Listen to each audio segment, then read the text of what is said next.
మరిన్ని రాష్ట్ర వ్యాప్త వార్తలు వేగంగా సంక్షిప్తంగా చూద్దాం.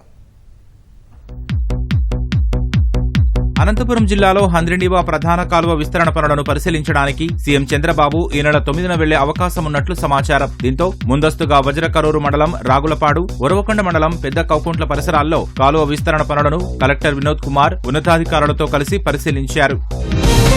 నెల్లూరు జిల్లా పెద్దిరెడ్డిపల్లిలో శ్రీ అంకాలమ్మ తల్లి ఆలయ జీర్ణోద్ధరణ సహిత నూతన విగ్రహ ప్రతిష్ఠ మహోత్సవం జరిగింది. ఈ కార్యక్రమానికి మంత్రి ఆనం రామనారాయణ రెడ్డి, ఎంపీ వేమిరెడ్డి ప్రభాకర్ రెడ్డి, ఎమ్మెల్యేలు కాకర్ల సురేష్, ఉగ్ర నరసింహారెడ్డి హాజరయ్యారు.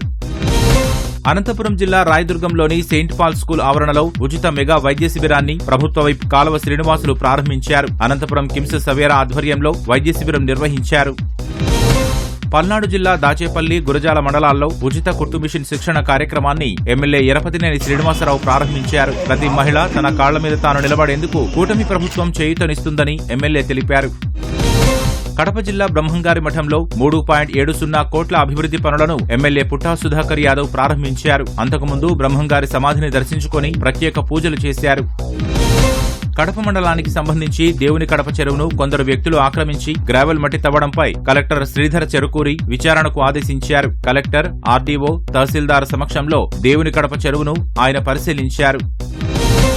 ఆంధ్ర విశ్వవిద్యాలయం శతాబ్ది ఉత్సవాల సన్నాహక కార్యక్రమంలో భాగంగా ప్రాంగణంలో ఉపకులపతి జీవీ రాజశేఖర్ సైకిల్ ర్యాలీని ప్రారంభించారు. ఆరోగ్యకరమైన జీవితం కోసం రోజుకు అరగంట వ్యాయామం నినాదంతో సైకిల్ ర్యాలీ చేపట్టారు. అనంతపురం జిల్లా బుక్కరాయ సముద్ర మండలం దేవరకొండ వద్ద దారిదోపిడీ జరిగింది. ఉప్పరపల్లికి చెందిన గొర్రెల వ్యాపారి నారాయణస్వామిని 4 దుండగులు అడ్డగించి 6,80,000 దోచుకెళ్లారు.